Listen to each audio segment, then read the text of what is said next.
If you love shredded beef, you're gonna love this version from Cuba. It's called Ropa Vieja.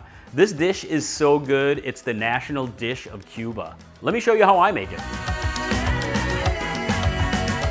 All right, my friends, let's make awesome Ropa Vieja. So I have a large pot set up to a medium high heat. And I've got some oil already in there heating up. And I've got a 2-pound flank steak that I'm using here.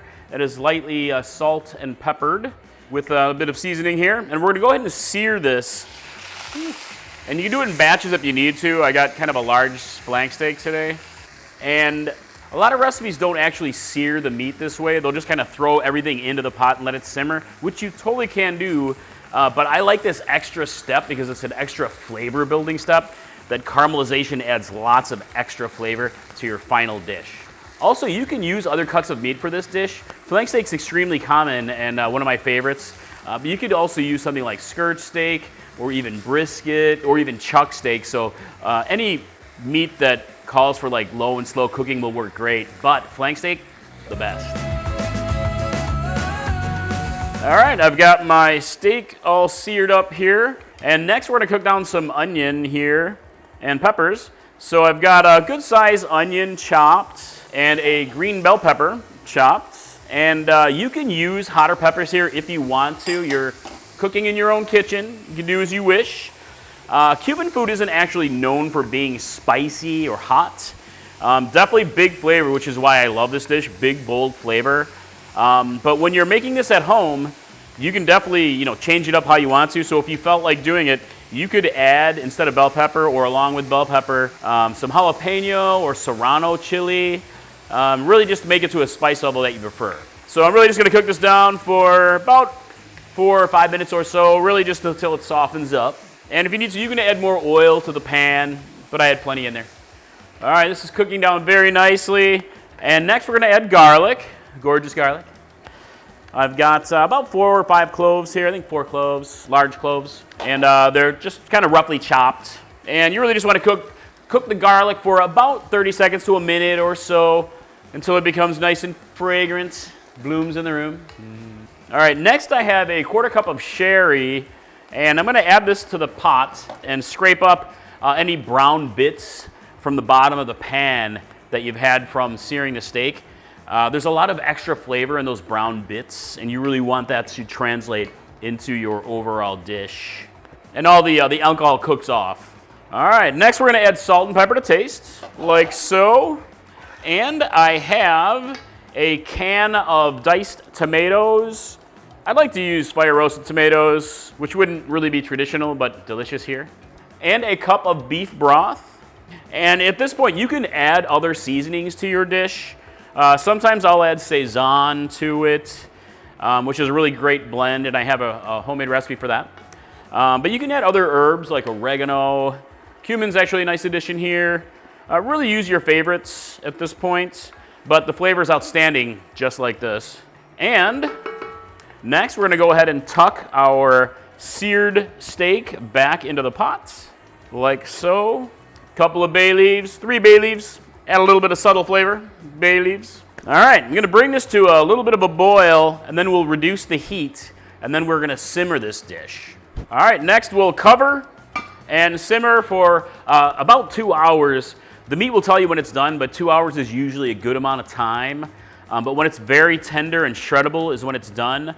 But I will come back in 2 hours time and we will check it out. Hey guys, while the Ropa Vieja is simmering, I want to share with you that I love this recipe so much, I included it in my new cookbook called Flavor Madness. This is Flavor Madness, 100 bold flavored recipes from around the world. And you will love this cookbook, all big, bold recipes, hardcover, top quality. This is a fantastic book, and I hope you'll check it out, and I greatly appreciate your support. All right, we're getting close, my friends. I'm gonna remove the lid here and let the liquids just reduce just a little bit. But it smells amazing in here. Yes. All right, guys, the flank steak is nice and tender at this point. So I'm gonna go ahead and move it over into a bowl for shredding. You can shred it right in the pot if you want to. Whatever's easiest for you. Make it as convenient as possible. Set it over here. Look at that. Tender, it's falling apart already.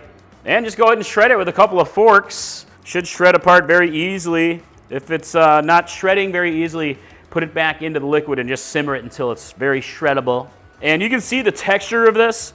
It's very ropey because that's just kind of the texture of flank steak. And that's really where this recipe gets its name. Ropa Vieja means old clothes. And when it's back in the pot, it actually has a resemblance to just a pile of old clothes. It doesn't sound super appealing, but visually it is super delicious flavor-wise, and you will fall in love with it. All right, now that I have my meat all shredded up here, all by myself without any help from Patty, I'm gonna bring this back. I'm just trying to get in trouble. All right, so I'm gonna put it back into the pot for simmering, like so, along with some additions here. So I have olives and pimentos. My recipe calls for half a cup of olives chopped, but I like a lot of olives, so I'm gonna add more olives. And that's one of the things that you can do when you're cooking at home is adjust as desired. And some chopped roasted pimentos. All right, gonna go ahead and mix this together here. Look at that. Doesn't it look amazing?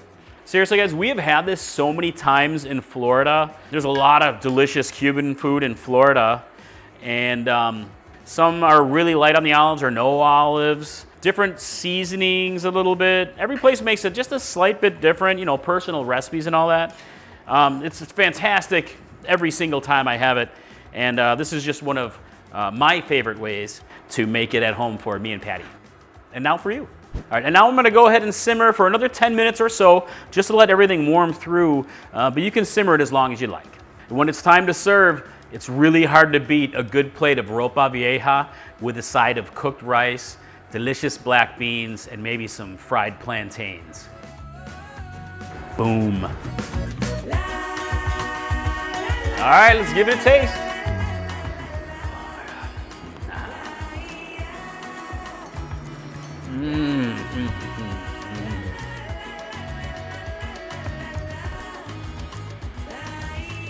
Seriously, I'm dribbling. I'm telling you right now, this is absolutely worthy of a cookbook called Flavor Madness.